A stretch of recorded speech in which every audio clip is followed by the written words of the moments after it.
C'est quoi une salle multisensorielle? Bien, je t'explique. C'est un petit bijou d'intervention. Avant, on appelait ça une salle Snooze-Lune, mais maintenant, ce nom-là a été vendu et on l'utilise moins. Dans le fond, c'est un endroit super zen où on peut stimuler doucement les sens pour aider une personne à se sentir bien, relax et connectée avec elle-même et avec les autres. Bien, imagine-toi un peu une pièce avec des lumières douces qui changent de couleur, les sons apaisants comme de l'eau qui coule ou des oiseaux qui chantent, des objets à manipuler, c'est doux, texturé, ou même des odeurs agréables comme la lavande ou l'orange. Tout ça bien enveloppé dans une couverture chauffante. Bien, ça donne le goût d'y être, non? Bien, c'est pensé en fait pour aider les gens, les enfants, les ados, les adultes, même les personnes âgées ou celles qui vivent avec de l'anxiété, de la démence, de l'autisme. Dans le fond, ce qu'on veut, c'est se sentir bien, en sécurité. Ça permet de se calmer, vivre un moment de bien-être. Et le plus beau là-dedans, il n'y a pas de bonne ou de mauvaise façon d'y être.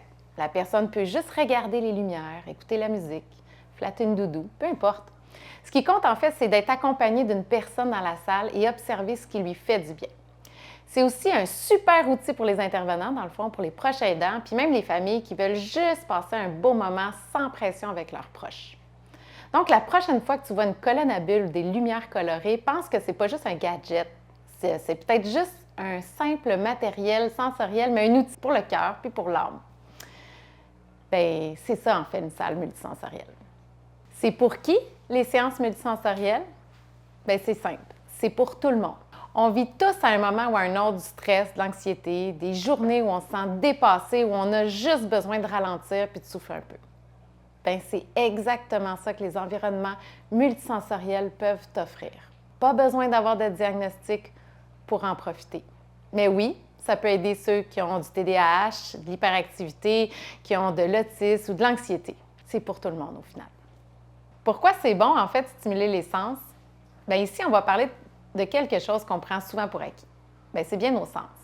La vue, l'ouïe, le toucher, le goût, l'odorat, puis même le mouvement, puis la position de notre corps dans l'espace. Mais pourquoi on devrait les stimuler, ces sens-là? Puis c'est quoi le but? Bien, premièrement, il faut savoir que nos sens, c'est notre lien direct avec le monde. C'est comme nos antennes.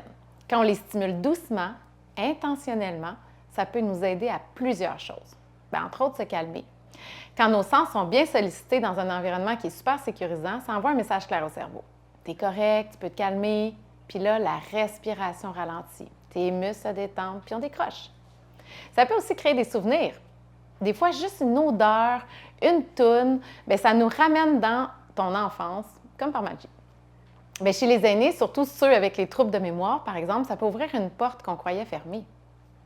Ça peut nous aider à mieux communiquer. Pour les gens qui ne parlent pas ou peu, bien, les sens deviennent une façon de s'exprimer. Juste un sourire, par exemple, en voyant une lumière ou un frisson en entendant une chanson, bien, ça parle, ça. Donc, pourquoi on les stimule, les sens? Parce que ça nous ramène à l'essentiel, le moment présent, le plaisir puis le fait qu'on est humain avant tout.